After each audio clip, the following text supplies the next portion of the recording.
하옵나이다. 아멘. 교회 학교 학생들이 복음 라이더스라는 제목 가지고 여름 성경학교 하고 있죠. 복음, 예수 그리스도의 생명의 구원의 복음. 라이더스, 라이더, 타다라는 거죠. 탈 것. 애들이 뭘 타고 복음 증거하는지 보이셨나요? 교회 식당 앞에 어제 새벽에 보니까 아이들 세발 자전거도 있고 그러더라고요. 애들이 자전거 타고 가서 복음 전하려는가 봐요. 여러분, 이 세상에는 많은 탈 것이나 운송 수단들이 있습니다. 그런 탈 것이나 운송 수단 가운데는 앞에 뭔가를 끌고 가는 동력이라는 게 있고 뒤쪽에 끌려오는 매달려 있는 수레 같은 게 많이 있죠. 수레 같은 게 있어요. 소도 있기도 하고 말도 있고 경운기하고 뒤에 이제 수레가 따르잖아요. 이렇게 서로 연결해주는 귀한 역할을 하는 것 중에 하나가 바로 멍에라고 하는 겁니다. 멍에. 이제 제가 평지에 자라서 전 잘 모르겠는데 조금 전에 보셨을 사진에 보면 캄보디아에서 보니까 평지인데도 불구하고 소를 이렇게 두 마리씩을 묶어서 뭔가를 실어 나르더라고요. 되게 짝을 이룬 것을 결이라고 하는데 자세히 보면 이 한 소의 한 마리 같은 경우는 꺽쇠처럼 돼 있는 하나를 가지고 멍에를 매게 되는데 두 마리 있는 경우에는 이쪽의 어깨와 이쪽 어깨를 서로 하고 그 다음에 고리 있고 뒤에 연결해서 이제 끌고 가는 그런 모습들인 것을 볼 수 있어요. 박물장수에 무슨 수레같이 생겼습니다만 저런 모습을 볼 수가 있습니다. 일반적으로 이 멍에라고 하는 것, 되게 이제 멍에를 메서 그건 아주 고생스러운 짐, 어려움들을 생각할 수가 있습니다. 그런데 한 마리의 멍에라는 개념하고 다르게 두 마리가 함께 멍에를 매다라고 했을 때는 상황이 좀 달라집니다. 고생스럽게 뭔가 짐을 지고 날라야 되는 이 상황은 똑같습니다만 다른 점 한 가지가 있다면 한 마리인 경우에는 자기가 알아서 갈 곳 가면 되겠는데 두 마리인 경우에는 상황이 다르죠. 서로 마음과 뜻을 맞추지 않으면 갈 수가 없어요. 그래서 두 마리가 함께 멍에를 매다라고 하는 것은 뜻을 같이 하다 혹은 누군가 함께 가다라는 그런 의미를 가졌다 할 수 있겠습니다. 자, 여러분, 우리가 이 세상을 살아가면서 누군가와 함께 멍에를 맨다고 하는 것 참 중요하죠. 멍에를 맨다고 하는 것 중요합니다. 왜인가 하면 멍에를 매는 것은 불갑을 두 짝을 이룬 두 관계 사이에 커다란 영향을 주기 때문에 누구와 함께 멍에를 매냐는 상당히 중요합니다. 내 원하지 않아도 의무적으로 주어질 수 있는가 하면 내가 선택할 수 있는 상황이라면 멍에를 매는 것 각별히 주의해야 되겠죠. 그래서 오늘 말씀 첫 번째는 바로 함께 멍에 매는 자를 주의하라고 하는 거예요. 사랑하는 성도 여러분, 함께 멍에 매는 자를 주의하여 사실 수 있기를 바랍니다. 오늘의 말씀 속에 보니까 첫 번째는 믿지 않는 자들과 멍에를 매지 말라라고 했어요. 믿지 않는 자들과 멍에를 매지 말라. 그리고 이어지는 말씀 보면 의와 불법이 어찌 함께하며 빛과 어둠이 어찌 사귀며 라고 말씀하면서 믿지 않는 자와 함께 멍에를 매지 말라라고 그랬어요. 믿지 않는 자와 멍에를 매지 말라고 하는 것은 뭔가 부조화가 이렇든 좋지 않아 보여서 그런 것 같은데 잠시 뒤로 하고 먼저 한 얘기를 좀 해보겠습니다. 미국 경제 전문지 포브스의 발행인 미래학자 리치 칼가드라는 분이 있어요. 칼가드. 이분이 쓴 책 레이트 블루머라는 게 레이트, 늦다, 블루머, 꽃피다, 늦게 꽃 피우는 사람, 늦둥이 혹은 만성형의 인간들. 어떤 사람 같은 경우는 굉장히 빠른 시기에 아주 두각을 나타내서 성공적인 삶을 사는 사람이 있는가 하면 어떤 사람은 이것도 안 되고 저것도 안 되고 되는 게 하나도 없어요. 인생 저렇게 살다가 제대로 인생을 한번 살다 갈지 모르겠네 싶었는데 말년에 아주 또 멋지게 일을 잘 성공적으로 인생 역전해서 살아간 사람도 있을 수 있잖아요. 레이트 블루머, 바로 이 리치 칼가드, 이분이 그랬던 것 같아요. 이분이 접시 닦기도 하다가 야간 경비도 하다가 책 꾸미는 편집인 보드도 하다가 인생이 바뀌었어요. 그래서 그가 고백하기를 인생을 경주가 아닌 여정으로 볼 때 진정한 성공을 할 수 있다라고 말했어요. 그가 말하고자 하는 것은 남보다 좀 늦게 출발했고 초반에 두각을 나타내지 못했다고 해서 실패자냐? 아니라는 거죠. 초반에 두각을 나타냈다고 성공자냐? 그렇지 않을 수도 있다는 거죠. 앞서가는 것 같아도 성공자라 말할 수 없고, 늦게 가는 것, 늦게 출발한 것 같아도 그를 실패자라고 말할 수 없다라는 점이죠. 인생이란 진짜도 중요한 게 있다고 말씀합니다. 우리 흔히 하는 말로 빠르기보다 방향이 중요하다는 얘기 있습니다. 어떤 사람이 아주 썰렁썰렁같이 앞서 1등을 가긴 가는데 엉뚱한 데로 갔어요. 그런가 하면 이 사람 좀 늦지만 정확하게 방향을 바로 잡고 갔다면 누가 더 나은 거죠? 속도보다 방향이 중요한 거죠. 양보다 질이라는 말도 있습니다. 엄청나게 많이 했다고 자랑하는데, 그래, 알맹이는 뭔데? 알맹이는 없지만 양이라도 많아. 중요한 건 아니잖아요. 그래서 우리가 겉으로 보여지기에, 드러나 보이기에 제법 괜찮고 대단해도 전부 다 이걸 가지고 우열을 가리는 것은 옳지 않다. 세상에서는 일반적으로 우리 아이는 벌써 몇 살에 뭘 뛰고 뭘 공부를 했고, 그의 세상 방식에 경쟁하듯이 서로 우열을 가린다면 우리 그런 방식 따라가지 말자는 거죠. 그런 방식이라고 하는 멍에를 같이 메고 경쟁하고 비교하지 말자라는 그런 의미도 있기도 합니다. 인생이라고 하는 것은 다만 꽃이 늦게 피었을 뿐, 늦게 피어도 얼마든지 앞서 핀 자에 비해서 성공적 인생을 살아갈 수 있다는 점에서 인생을 고쳐 잘 살 수도 있기도 하는 것이죠. 자, 이 멍에라고 하는 것 참 중요하다고 그랬죠. 이 멍에라고 하는 일반적으로 속박을 얘기하고 예속, 굴복, 짐 등등등 꽤 고생스러운 것들을 말한다고 그랬어요. 이 같은 이 고생스러움의 멍에를 믿지 않는 사람과 함께 매지 마라 라고 했을 때, 일반적으로 우리가 고린도서를 읽으면서 믿지 않는 사람과 멍에를 같이 매지 마세요, 이 얘기는 믿지 않는 사람과 결혼하지 마세요, 이렇게 주로 많이 듣습니다. 비슷한 얘기도 될 수도 있기도 해요. 맨다라고 하는 걸쳐서 끌고 가려 할 때 믿지 않는 자와 함께 간다는 것, 같은 방향을 맞추고 산다는 게 결코 쉽지가 않기 때문에 그럴 수 있겠습니다만, 여기서 말하고자 하는 믿지 않는 자와 멍에를 매지 말라라고 하는 것은 무신론적, 즉 하나님을 알지 못하는 세속적 가치를 가진 사람과 생각과 뜻을 같이 해서 인생의 궤를 같이 하지 말라는 거죠. 무신론적인 삶의 방식, 우상숭배의 삶의 방식, 세속적 삶의 방식, 그런 방식으로 믿지 않는 자와 같이 따라가면 안 된다. 그러다 보면 믿는 사람들 믿음 다 까먹어버리고 불신앙적 신앙의 삶을 살아갈 수 있기 때문에 그런 사람과 멍에를 매듯이 함께하지 말라는 거죠. 하나님을 두려워하는 마음이 없는 불경건한 사람의 방식을 따라가지 말라는 겁니다. 신앙이 변질되고 잘못된 길로 갈 수 있기 때문에 그렇다는 거죠. 그런 사람과 사귀지도 말고 알지도 말라, 그런 이야기는 절대 아닙니다. 안 믿는 사람도 불신앙적이고 세속적인 가치를 가진 사람을 만나서 교제하고 그에게 복음을 증거하고 구원에 이르도록 인도는 해야 되겠습니다만, 중요한 결정이라든지 어떤 그런 거에 있어서는 조심할 것을 우리에게 들려주고 있다라는 점이죠. 그래서 성도가 믿지 않는 사람과 길이나 방식을 따라가서는 안 된다는 점에서 성도를 말하는 거룩한 성도는 구별된 성도란 어울릴 자와 어울려서는 안 될 자를 구별하여 행동해야 된다는 점이죠. 사랑하는 성도 여러분, 어울릴 자와 어울려서는 안 될 자를 잘 구별하여 살아가실 수 있기를 바랍니다. 네, 학교를 갔는데 선생님께서 짝을 지어줬어요. 너 짝꿍이야. 내 마음대로 되는 거 아니니까 어쩔 수 없다고 볼 수 있겠죠. 때가 되면 물론 바꿀 수 있겠습니다 말이죠. 그러나 내가 선택해서 누군가 내 짝을 선정하고자 할 때는 그런 경우라면 이 사람은 안 된 것 같아, 저 사람은 좋은 것 같아, 그래서 우리는 바른 선택을 해야 되겠다라는 것이죠. 이처럼 우리가 선택의 중요성은 바로 내가 누구를 선택하느냐에 따라서 그로 인하여 받는 영향이 크기 때문에 누군가와의 함께 멍에 매는 것을 매우 조심하고 선택을 주의해야 돼요.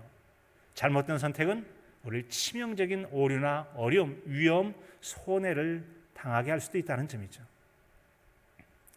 잠언서 16장 5절에 보면 이런 말씀이 되어 있습니다. 무릇 마음이 교만한 자를 여호와께서 미워하시나니 피차 손을 잡을지라도 벌을 면하지 못하리라. 자, 마음이 아주 교만해요. 하나님 경외하는 믿음이 없겠죠. 겸손하지 못합니다. 불신앙적인 방법으로 내 생각과 방법과 이렇게 살면 되지 세상 다 그런 거 아니야. 그렇게 살면서 몇 사람이 서로 짝을 지어서 이렇게 우리끼리 잘해보자라고 할지 모르겠습니다만, 교만한 자가 서로 손을 잡았다고 할지라도 안 된다는 거죠. 피차 손을 잡을지라도 벌을 면하지 못하리라. 우리끼리 이러면 되겠지라고 했다고 해서 하나님도 허용해 주시느냐? 어림도 없는 소리다. 안 된다는 거죠. 그래서 잘못 어울리면 서로 심정적으로는 안심을 갖는데 도움이 될지 모르지만 그렇다고 그것이 우리에게 벌이나 하나님 징계를 피할 수는 없다라는 점들이죠.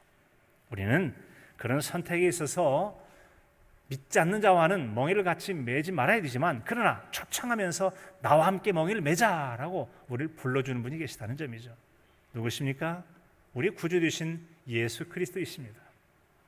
마태복음 11장 29절 30절에 보면 나는 마음이 온유하고 겸손하니 나의 멍에를 메고 내게 배우라. 그리하면 너희 마음이 쉼을 얻으리니 이는 내 멍에는 쉽고 내 짐은 가벼움이니라 하시니라. 우리 주님의 멍에를 메고 배우실 수 있기를 바랍니다. 쉼을 누리실 수 있기를 바랍니다. 우리 주님 배우라고 그랬어요. 우리 주님의 이 멍에를 다른 표현으로 본다면 성경이 다른 구절을 생각할 때 아무든지 나를 따라오려거든 자기를 부인하고 네 고집대로 말고 생각 내려놓고 내 방식 따라와 봐. 그리고 자기 십자가를 지고 나라면 따라와 봐 라고 하는 거죠. 그 십자가가 곧 우리에게 멍에가 아닐까 생각이 되어집니다. 현대 그리스도인들이 사회생활을 한다고 하는 것 정말 만만치 않습니까? 힘들어요. 예수님 믿는 사람이 신앙을 지켜가고 양심을 지켜가고 여러분 도덕성을 지켜가는 것 물론 수월한 경우도 있겠습니다. 많은 경우에 쉽지가 않아요. 주변에서 가만두질 않죠. 야 너만 굉장하네. 어른증 나도 뭐 어쩌고 해가면서 여러분 이런저런 형태로 얼마나 어렵게 하는지 몰라요. 그때 우리가 당하는 십자가와 고난이 있다는 겁니다. 적당히 타협하라. 불법을 하라. 불의하라. 도덕적으로 여러분 이렇게 어떻게 하라. 그런 압박을 받을 때 양심의 가책도 느끼고 고통이 돼요. 그때 우리는 끝까지 지켜갈 것인가 적당한 데서 타협할 것인가가 매우 중요합니다. 예수님 말씀 따르자면 내 멍에는 쉽고 가볍다. 그리고 쉼을 누릴 거야. 내 방식 따라와. 그러면 쉼을 얻을 수가 있어요. 자, 두 상황이 있습니다. 불의한 자에 의해서 압력을 받습니다. 불의해라. 불법해라. 눈 감아라. 적당히 지나가라. 당장이 십자가가 무거워서 타협을 했다고 해보십시다. 나중에 문제가 불거졌어요. 법적인 조치가 취해지기 시작합니다. 그때부터는 그 십자가가 매우 무거울 것입니다. 쉼을 누리지 못할 것입니다. 불안과 두려움에 떨게 되고 말겠죠. 불법이나 불의에 대해서 어려움, 징계를 당할 수 있기 때문에 그렇습니다. 그런데 힘이 들어도 내 멍에는 쉽고 내 짐은 가볍다라는 주님 말씀 때문에 당장의 어려움과 고통을 참아냈습니다. 나중에 문제가 불거졌어요. 그러나 그에게는 어떤 문제도 발견할 수 없어요. 왜요? 그에게는 진실했으니까, 정직했으니까, 양심적이었으니까, 도덕적으로 윤리적으로 아무런 문제가 없었기 때문에 이게 바로 쉽고 가볍고 쉼을 누리는 은혜가 될 줄로 믿습니다. 여러분 우리 신앙인들이 그런 길을 가는 거 이게 바로 그리스도인의 가는 신앙의 길 아니겠습니까? 이런 멍에를 매는 이런 성도와의 경건한 동행이 우리에게 필요하다는 점이죠. 어제 새벽기도 끝나고 한 6시 정도 됐을까요? 새벽 6시 정도 됐는데 이제 웅성웅성 소리가 좀 들리더라고요. 가볍지만 기도하는 중에 소리가 들렸어요. 봤더니 뭐 하는 분들일 것 같아요? 새벽에 바로 오늘 우리가 예배를 드릴 수 있도록 미안합니다. 아까 먹었던 떡조각이 콩고물이 묻어있나 봅니다. 여러분 그 예배당에 예배할 환경을 아름답게 가꾸기 위해서 청소하려고 들어온 분들이었다는 말씀이죠. 여러분들이 우르르 몰려 들어왔는데 멋있지 않습니까? 인생을 살아갈 때 경건한 동행을 힘쓰실 수 있기를 바랍니다. 그런 분들과 함께 멍에를 매실 수 있기를 바랍니다. 기도하는 일에 기도하는 게 쉽지 않을지 모르지만 어머니 기도회도 하고 지하 기도회도 하고 기도하는 예배하는 시간들 말씀 연구하고 함께 봉사하는 이런 어울림들이 얼마나 귀하고 아름답습니까? 기도하고 찬송하는 모습들 이런 관계가 바로 가까이 하는 사람을 주의하라. 누구와 멍에를 같이 메고 어떤 길을 걸어가냐가 여러분의 미래 영적 삶과 하나님으로부터 오게 되는 복을 다르게 만드는 다른 인생길을 걷게 만들 것입니다. 믿지 않는 자와의 멍에를 주의하고 경건한 신앙인과의 아름다운 멍에 동행이 있는 은혜가 있기를 진심으로 축복합니다. 두 번째로는 우리는 살아계신 하나님의 성전이라는 걸 우리에게 들려주고 있습니다.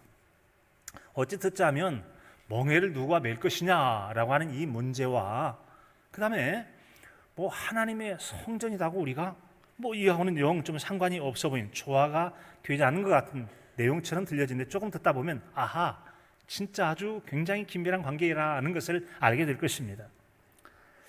오늘 말씀에 보면 서로 조화를 이루지 못하는 관계를 설명해 주는 걸 볼 수 있어요. 조화가 영 안 되는 것을 이거 둘 사이는 물과 기름 같은 관계야 라고 말하는 것 같은데, 오늘 말씀에도 보면은 그런 내용들이 14절 15절에 기록이 되어 있죠. 14절에 보니까 의와 불법이 어찌 함께하며 빛과 어둠이 어찌 사귀며, 15절에 그리스도와 벨리알 마귀와 같이 조화를 이루겠느냐라고 해서 서로 조화를 이루지 못하는 부조화의 관계를 설명하고 있습니다. 자, 그런데 이 같은 이 말씀들, 이어지는 16절까지의 사이 말씀 보면 하나님의 성전과 우상이 어찌 일치가 되리요, 우리는 살아계신 하나님의 성전이다. 우리는 살아계신 하나님의 성전이다. 그리고 끝절에 보면 나는 그들의 하나님이 되고 그들은 나의 백성이 되리라 라고 말씀하고 있습니다. 이 구절에 보면 하나님과 우리 사이를 두 가지로 설명함을 볼 수가 있습니다. 첫째는 하나님은 성전이 되고 우리는 하나님의 백성이 된다라고 하는 내용이에요. 자, 우리가 하나님의 백성이 된다. 이 중에서 우리는 하나님의 성전이 된다라고 하는 내용을 먼저 살펴보려고 합니다. 우리가 하나님의 성전이 된다. 이 내용을 먼저 살펴보려고 해요. 하나님의 택함을 받은 성도가 믿지 않는 성도와 멍에를 함께 매는 것 도무지 어울리지 않는다고 했어요.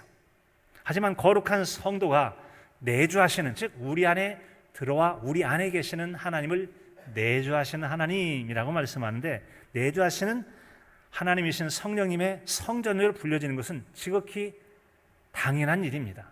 당연한 일이에요. 그런 것처럼 우상과 하나님의 성전은 어울리지 않지만 성도인 우리가 살아계신 거룩한 하나님께서 우리 안에 머물러 계심으로 우리를 하나님의 성전이라 부른다라고 하는 것은 지극히 당연한 말이 된다라는 것이죠. 여러분, 성전이 뭐죠? 성전, 거룩한 집이라는 뜻이에요. 어디가 거룩한 집입니까? 거룩한 하나님이 계시는 곳이 거룩한 집입니다. 우리는 예배당을 하나님의 성전이라고 말한다면 하나님이 거하시는 집이라고 말씀해요. 또 어디가 성전일까요? 하나님의 성령님이 우리 안에 계시면 우리의 몸도 하나님의 거룩한 성전이 되는 줄로 믿습니다. 우리 자신이 거룩한 성전이라는 거죠.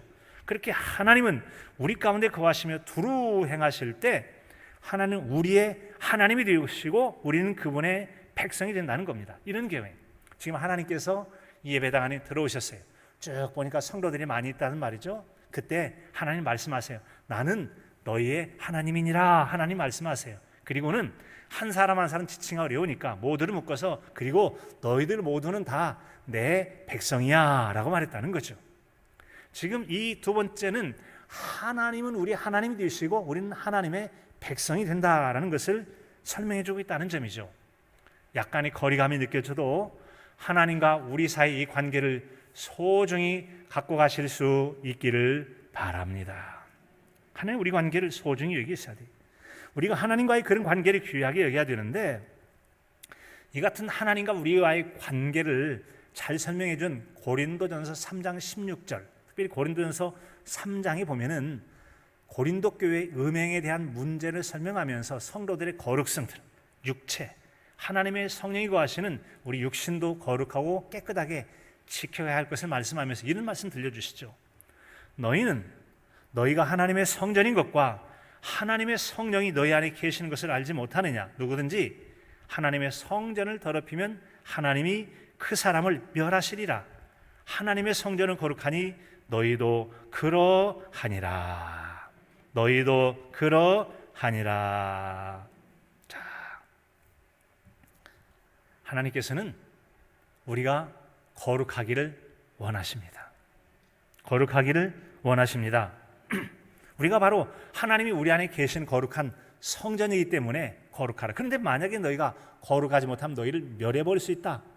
생명관계가 끊어질 수 있음을 말씀해 주고 있습니다. 그러고 와서 하나님과 우리와의 관계를 중요하게 여기세요라고 했을 때 하나님과 우리 사이에 매우 중요하게 여겨야 될 것이 있다면 바로 거룩함, 깨끗함이라고 하는 거예요. 같이 해볼까요? 거룩함, 깨끗함. 거룩하고 깨끗한 걸 중요하게 여기실 수 있기를 바랍니다. 바울 사도도 여러분 디모데후서에서 보면은 한 집에 많은 그릇이 있는데 주인이 어떤 그릇을 쓰겠느냐? 금 그릇이겠느냐? 아니요. 은 그릇이겠느냐? 아니요. 어떤 그릇 쓴다고 그랬죠? 깨끗한 그릇을 쓰느니라. 같이 해볼까요? 깨끗한 그릇을 쓰느니라. 하나님께서는 어떤 사람 안에 머물러 계시길 좋아하실까요? 그 심령이 깨끗하고 거룩한 사람 안에 머물러 있기를 기뻐하시는 하나님이시라는 겁니다. 그렇습니다. 우린 여러분 이걸 잘 기억해야 돼요. 세상 속에서는 깨끗한 게 중요하냐, 많은 게 중요하고 남들 눈에 보기에도 유능해 보이고 실력이 있어 보이고 대단해 보이는 거, 이게 중요한 게 아니야. 업적이 중요한 게 아니야.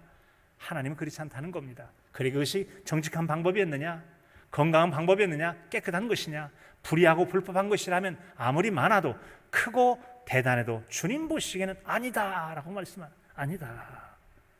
거룩하신 하나님은 우리도 세상의 죄나 세속적인 방식들과 사람들의 죄성 가득한 욕구들과 멀어지고 그 욕구를 뛰어넘어서 하나님의 거룩하심을 닮아가는 하나님의 형상 닮은 백성들로 살기를 원하신다는 점이에요. 하나님의 형상 닮은 성도로서 거룩함을 지켜가는 저와 여러분의 삶이시기를 하나님은 원하고 계십니다. 하나님이 그런 사람 속에 머무시길 원하셔서 우리에게 자기 자신과 같이 우리를 거룩하라고 말씀하고 계세요. 신명기 23장 14절에 보면 거룩을 명령하시는데 이렇게 말씀하십니다. 이는 내 하나님이 여호와께서 너를 구원하시고 적군을 내게 넘기시려고 내 진영 중에 행하심이라. 그러므로 내 진영을 거룩히 하라. 그리하면 내게서 불길한 것을 보시지 않음으로 너를 떠나지 아니하시리라. 이런 말씀이, 하나님께서 너를 구원하실 거야. 적군이 있잖아, 네 손에 붙여줄게. 그리고 내가 네 진영을 행할 거야. 네 진영, 내 군대의 진영을 내가 두루 돌아볼 거야 라고 말씀하세요. 그런데 아주 중요한 말씀을 하십니다. 내 진영을 거룩히 하라. 같이 볼까요? 진영을 거룩히 하라. 교회의 뜰을 거룩히 하라. 가정을 거룩히 하라. 예배당을 거룩히 하라. 신앙인의 모임, 신앙인의 공동체를 거룩하게 하라 라고 말씀하는 겁니다. 거룩하게 하라. 내게서 불길한 것을 보지 않으므로 너를 떠나지 않을 것이다. 반대로 말해서 너희 모임이 더러우면 내가 떠나버릴 거야. 그러나 더럽지 않고 깨끗하다면 내가 너희와 함께 해줄 거야 라고 하는 겁니다. 하나님께서 저와 여러분과 함께하는 신앙인생 살기를 원하십니까? 자신을 거룩하게 심령을 잘 다스려 가실 수 있기를 바랍니다. 이 말씀은 다시 말씀드리면 하나님께서는 우리에게 불길하면 떠나실 수 있음을 말씀하는 겁니다. 뭐 하실 수 있다고요? 떠나실 수 있다는, 떠나실 수 있다. 떠나실 수 있다. 그래요. 따라서 우리는 더러움으로 하나님을 떠나시게 하는 자가 아니라 정결함을 우리 안에 머무실 수 있도록 자신을 거룩하게 지켜가는 성도의 삶을 살아가야 될 줄로 믿습니다. 만약에 우리가 하나님의 성령님이 계신 걸 소홀히 여기다가 우리 신앙생활의 모양은 그럴듯한데 주님 안 계시면 껍데기 신앙밖에 더 되겠습니까? 그게 바로 로마서 8장 9절의 말씀이잖아요. 만일 너희 속에 하나님의 영이 거하시면 너희가 육신에 있지 아니하고 영에 있나니 누구든지 그리스도의 영이 없으면 그리스도의 사람이 아니니라. 그리스도의 사람이 아니니라. 영혼 없는 몸이 죽은 것처럼 여러분 그리스도의 영이 떠나 있다면 모양은 틀림없이 예배당 나와서 예배도 드려요. 봉사도 해요. 그런데 하나님의 영이 없어요. 성령님의 지배와 인도를 받지 못해요. 뭐에 받죠? 인간의 본능적 욕구와 세속적 가치, 종교성에 의해서 움직일 뿐 하나님의 영이 그 안에 머물러 있지 않다면 그는 죽은 자라는 거예요. 죽은 자는 것이다. 성령이 지배받는 게 중요하다는 점이죠. 그런 점에서 다윗 같은 경우는 비록 자신이 죄를 졌을지라도 영적인 비참함의 상태에 빠지지 않으려고 하나님께 울고불고 매달려서라도 절규하며 자신을 회복시켜 줄 것을 얼마나 간절히 매달렸습니까? 잘 아시는 바 시편 51편 10절에 보면 하나님이여 내 속에 정한 마음을 창조하시고 내 안에 정직한 영을 새롭게 하소서. 내 안에 정한 마음을 창조하시고 정직한 영을 새롭게 하소서. 나를 주 앞에서 쫓아내지 마시며 주의 성령을 내게서 거두지 마시옵소서라고 했으면, 하나님 제발 좀 저를 쫓아내지 마세요. 하나님의 영을 거둬버리면 아무것도 아니잖아요. 그리스도의 사람이 안 되잖아요. 그리스도의 영, 하나님의 영을 거두지 마시고 저리 가라고, 쫓아내지 마시고 좀 봐주세요. 간절히 매달리지 않습니까? 하나님의 영이 우리 안에 떠나면 우리는 헛개비에 불과한 거예요. 하나님의 영이 없다면 모양만 신자가 아니라는 거죠. 그래서 우리가 잘 아는 찬송가 460장 주 음성 이외에는 참 기쁨은 없도다라는 찬송가 3절 가사에 그런 내용을 담고 있잖아요. 주 떠나가시면 내 생명 헛되네. 기쁘나 슬플 때 늘 계시옵소서. 기쁘고 기쁘도다 항상 기쁘도다 나 주께 왔사오니 복 주옵소서. 사랑하는 성도 여러분, 주 떠나가시면 내 생명 헛되네. 아무것도 아닌 줄로 알고 하나님의 성전인 우리 안에 성령님 떠나지 아니하시고 언제라도 거룩하게 자신을 지켜 우리 안에 머물도록 멋지게 주님과의 동행하여 삶을 사시는 저와 여러분 되시기를 간절함으로 축복합니다. 세 번째로는 하나님이 이제 아버지가 되시고 또한 우리는 하나님의 자녀가 된다고 말씀하세요. 두 번째는 뭐였죠?